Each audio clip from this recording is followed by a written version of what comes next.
Hello, welcome to On the Edge Sun. I hope you're all well.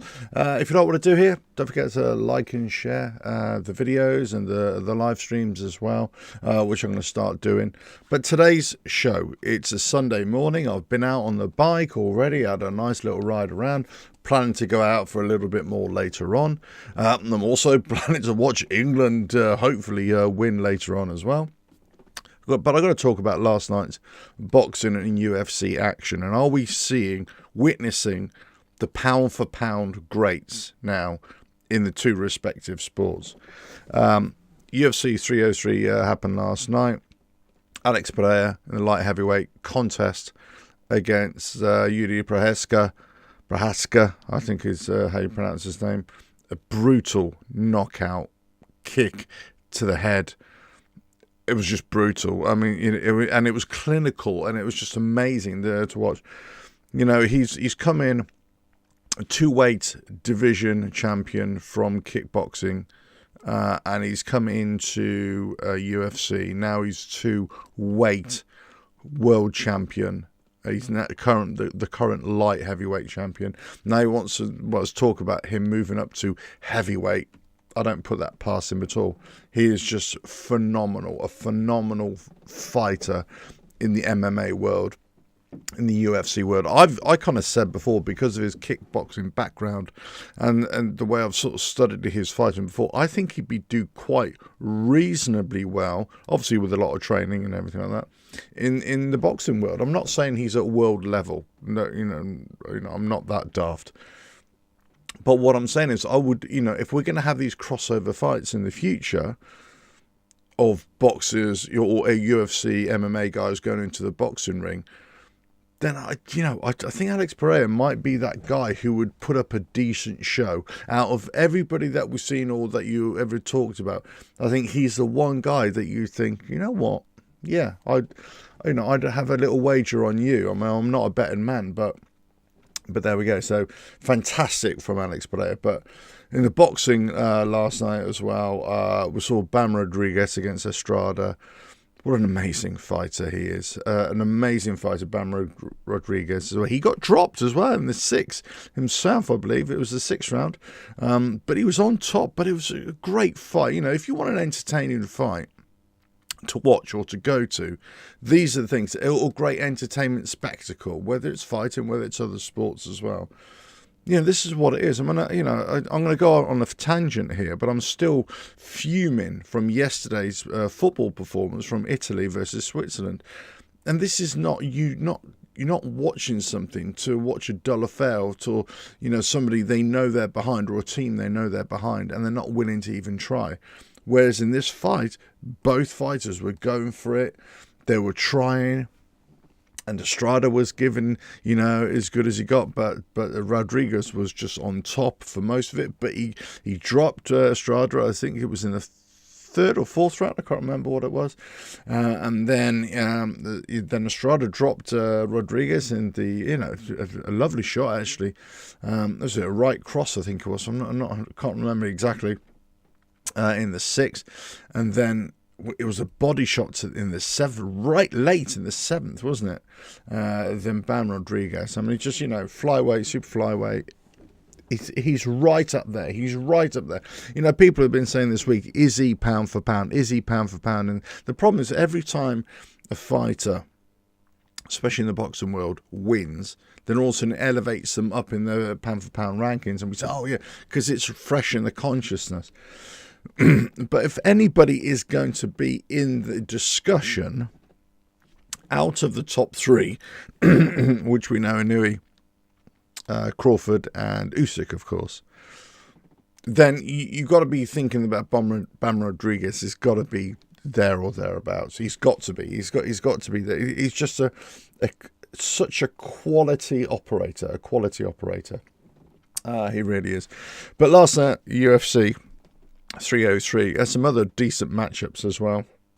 The Patent Talbot, nice, quite a clinical knockout of his opponent as well. One for the future as well. In Gary Machado came up MVP, Michael Venom Page, and won on points. It was a decent one. I saw the fight this morning. Decent win there for Ian Gary Machado. I thought he's always going to be ultra confident in his own ability, just like a McGregor-esque. I thought there was a little bit of debate out there whether Michael Venom Page would be a bit too tricky for him, but he proved himself. He proved himself a worthy winner out there. So, a very decent card for UFC 303.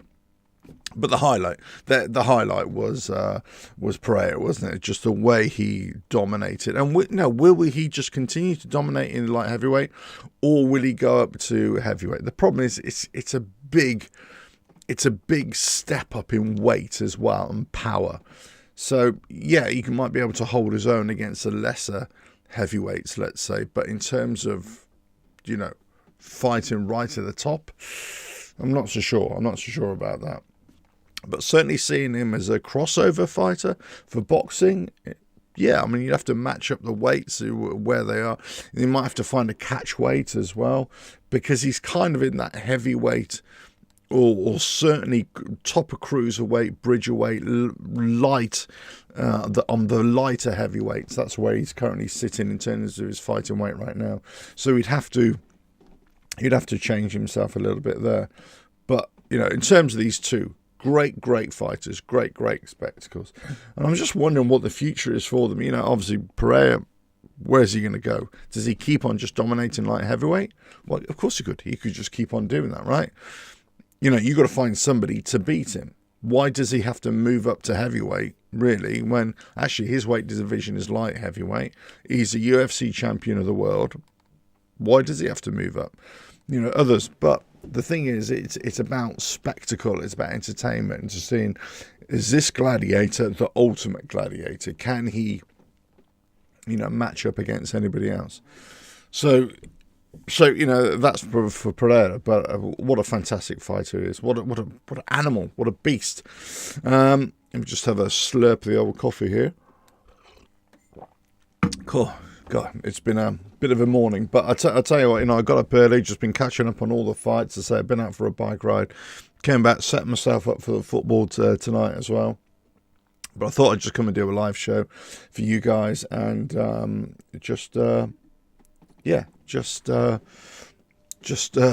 just relay how amazing the night was for boxing and both UFC. Sometimes, obviously, we know there's this bit of, they better, who's the better combat sports?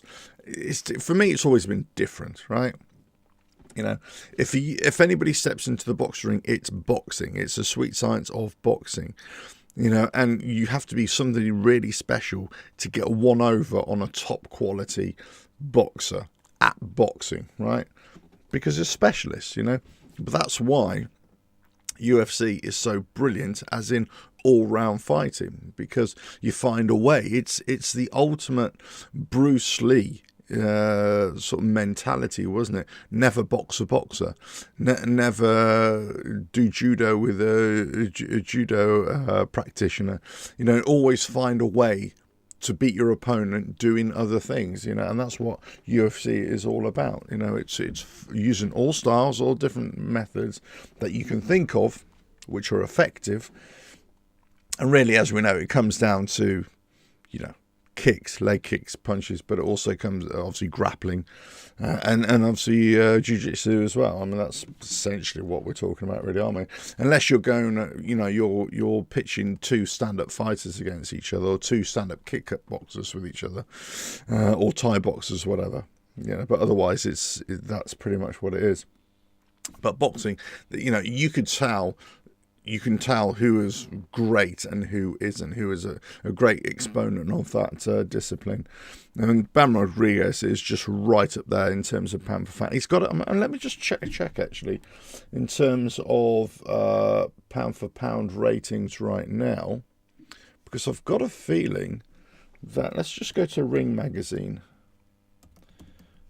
because it won't be current as of last night, but we're going to be talking, because they have, as I thought, They have Usyk number 1, Inouye number 2, Terence Crawford number 3. They have Canelo Alvarez number 4. I'm not so sure about that. Okay. Beterbiev and Bivol 5 and 6.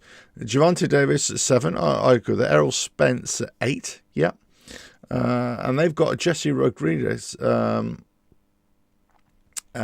9. At 9, and Junta Nakatani at 10.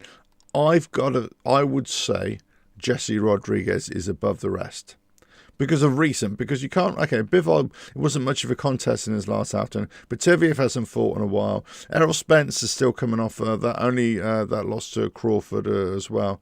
Canelo Alvarez, I don't think was that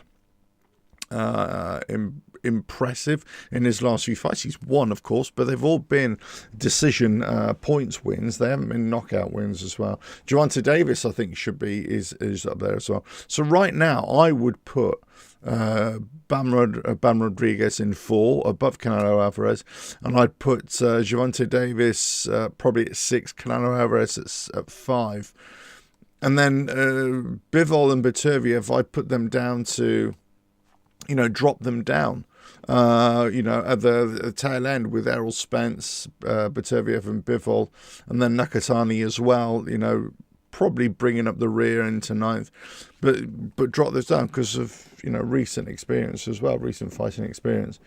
You can't, it's a weird one, isn't it? For pound, it's a very, you've got to go on recent fights, but Bam Rodriguez just delivers over and over again.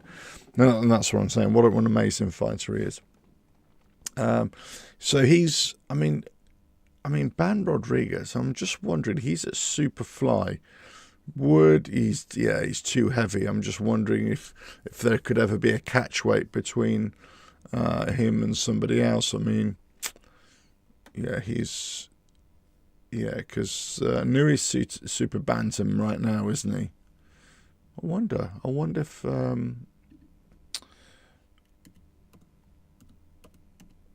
let's have a look here. Hold on 1 second. Let's just see if we can get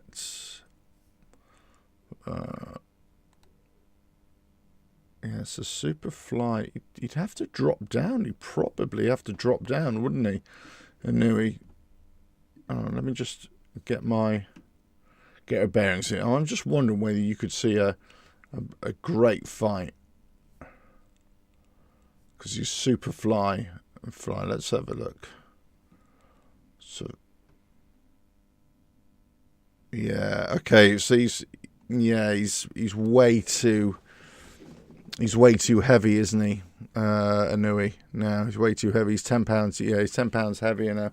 I thought he was actually a little bit lighter than that. I'm just wondering if Bam Rodriguez could ever. It's such a big jump to make, because Inouye'd have to come down, because I've been talking about Inouye going up to featherweight possibly, and maybe even Lomachenko coming down, back down to, which is not going to happen, let's face it. It's never going to happen. But, obviously they're talking Lomachenko and Gervonta Davis now, 135.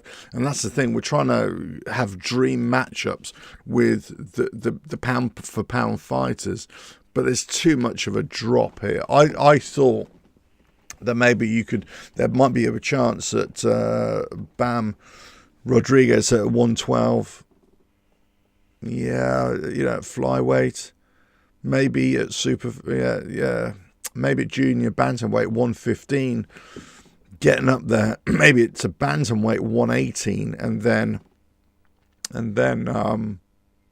somewhere like Inouye coming down to bantamweight 118, something like that. They could get closer. I think it might be a bit too far. But brilliant. One thing I was disappointed with the fight card for AJ versus Dubois. I thought we were going to have Inouye on that card. I thought it was going to be something, but I could also see it why I knew he wouldn't want to be on that card. Well, one, maybe he just doesn't want to fight out of Japan, and why wouldn't he? He's selling out 60,000-seater stadiums, arenas, why wouldn't he, right? But also, if you're thinking Vanui, then you would say, well, actually, I'm a headliner. I don't want to come in at number 2, number 3 on that card, behind, AJ in Dubai. Whilst it's a world title fight, I'm an undisputed. I'm a 2-time undisputed. So it's about levels, isn't it? And it's about I'm number 2, number 1, number 2, number 3 in pound for pound right now. I've been sitting there for a long, long time.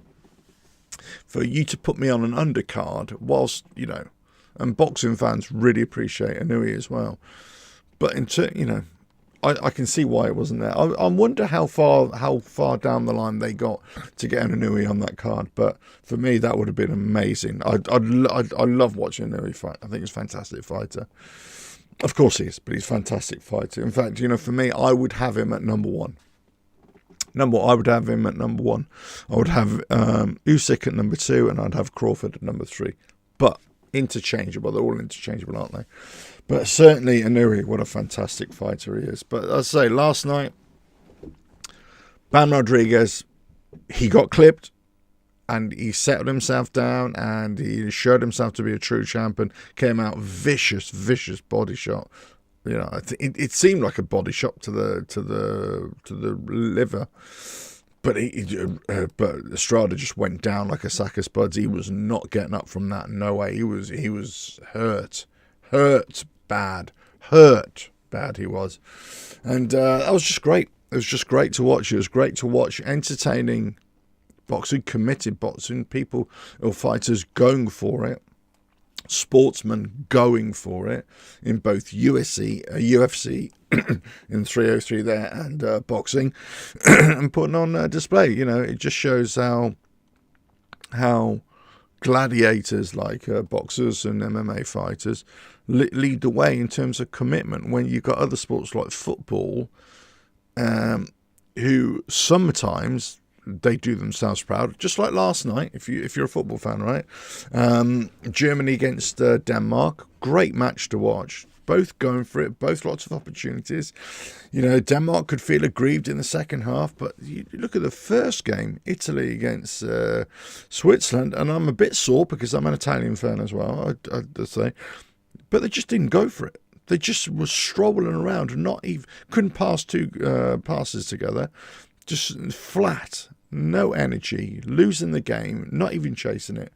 And then you compare that to boxers or MMA guys, and you think, well, no wonder, boxing fans or MMA fans, they just look at footballers and they think, why? But obviously, football is a separate sport, of course, I know. But I'm just talking about commitment. And the spectacle, the entertainment. Now, let's not mince our words here. Yes, there are boxing contests that are really, really boring and really defensive and rubbish, and there are also MMA contests and UFC contests that are boring and they're not a spectacle as well. And the crowd certainly shows that, certainly responds to that straight away, as they do in football as well. But when it's great, but more often than not, in boxing and in MMA, there is more of a spectacle. There is more of a... And that's why, these are the oldest sports in the world. These are the oldest contests in the world, fighting contests, gladiatorial contests. But in terms of last night, Bam Rodriguez, he certainly jumps up to fourth or fifth for me in pound for pound in the Ring magazine right now. They have to update that. I wouldn't be surprised in the next couple of days when they update that. I wouldn't be surprised if he jumps up, and certainly Beterbiev and Bivol come down. I think Beterbiev and Bivol, I think they're being a bit too kind for them. Whilst they deserve to be there, they probably deserve to be higher. You've also got to think, well, when do they last fight as well, or who do they fight last, and everything like that. Bivol's last opponent, he came to fight as well, so fair play to him on the last Riyadh card. But, it was still no classes. I seem to recall in that fight that Bivol got clipped 2 or 3 times from his opponent, whose name escapes me right now, but he was the Australian lad, wasn't he, or New Zealand lad. So he came to fight, decent, and he put on a decent show, and fair play to him. But that just flicked the switch on Bivol, just to say, hold on a minute, you've hit me here. Right, now I'm going to show you. So he showed his class. So I'm not saying they don't deserve to be in there, but I'm just wondering whether they deserve to be at 5 and 6 right now, or whether they should be like 7 and 8 right now, based upon not performances, based upon recent opponents and so on and so forth. But let us know your thoughts, sir. Let us know your thoughts, sir. But in terms of Bam Rodriguez and Alex Pereira, they've got to be right up there in terms of pound for pound. I think you'd have a much better shout for Alex Pereira to be pound for pound number 1 than you would for Bam Rodriguez to be number 1 in boxing, of course. So I think there's a much better shout for Alex Pereira, just purely for what he's done. 2-division world champion in kickboxing, came over to UFC with only just a handful of fights. He's become a 2-division UFC world champion. And now he's sitting pretty, light heavyweight world champion, and he is just a monster. Nobody's touching him. And now because nobody's touching him, nobody can get anywhere near him. And they want to try and push him up to heavyweight to see how good he's going to do there. It's just, and he came in with a broken toe as well. And he came in at last minute because McGregor and Chandler fight was called off as well. So he came in last minute, just a couple of weeks' notice, came in and did that. That's just insane. That's insane. But they're sitting right at the top of the tree there, pound for pound in the UFC. He's got to be. And the way he fights is just amazing. But Bam Rodriguez last night. And a big shout out, I've got to say, to the undercard on Rodriguez Estrada as well. Sonny Edwards came, who also was lost to Bam Rodriguez in the past, of course. But he came back with his fight and he got a nasty cut, a clash of heads. But again, his opponent, Curiel, who's coming off a couple of wins as well, isn't it? Came in with his head. And he's doing it quite a bit, I thought. But there was a clash of heads and a nasty cut right down at the centre there. Carried on for a little bit longer. Then they stopped the fight and said, you can't continue. Right call, because it was a nasty cut. It wasn't bleed. It was bleeding a little bit, but then it seemed to stop bleeding there. But so because I think they'd gone more than 4 rounds, they decided to go to the scorecards and the points. And Sonny Edwards was clearly winning. He was just showboating a lot of the time. So he was definitely winning, and he won comfortably. So he won by a technical knockout I think that's what they called it. No, was it technical points knockout? Technical points knockout, I think they called it. But that was great. And some other great fights on the undercard. So, some bangers, yeah. So, some really good. So I was just catching all up with it this morning. I didn't stay up to watch it last night, but I was just saving myself for the morning ride this morning, saving myself for the football this afternoon. But, hey, all I can say is these 2 fighters, pound for pound, got to be up there. Let us know your thoughts in the comments below. But I may come back for a football preview for England against Slovakia later on this afternoon. But all we can say is... it's been a great night of combat sports. If you like what I do here, don't forget to like and share and subscribe to the channel. Really appreciate that. And keep on checking out my live shows. I'm not going to be doing them on a regular basis. I'm just going to be doing it as and when. And hopefully you'll catch up and watch them and enjoy them. Right, and I'll catch you again on another video, live show, coming very, very soon, whenever that is. Catch you again now. Bye.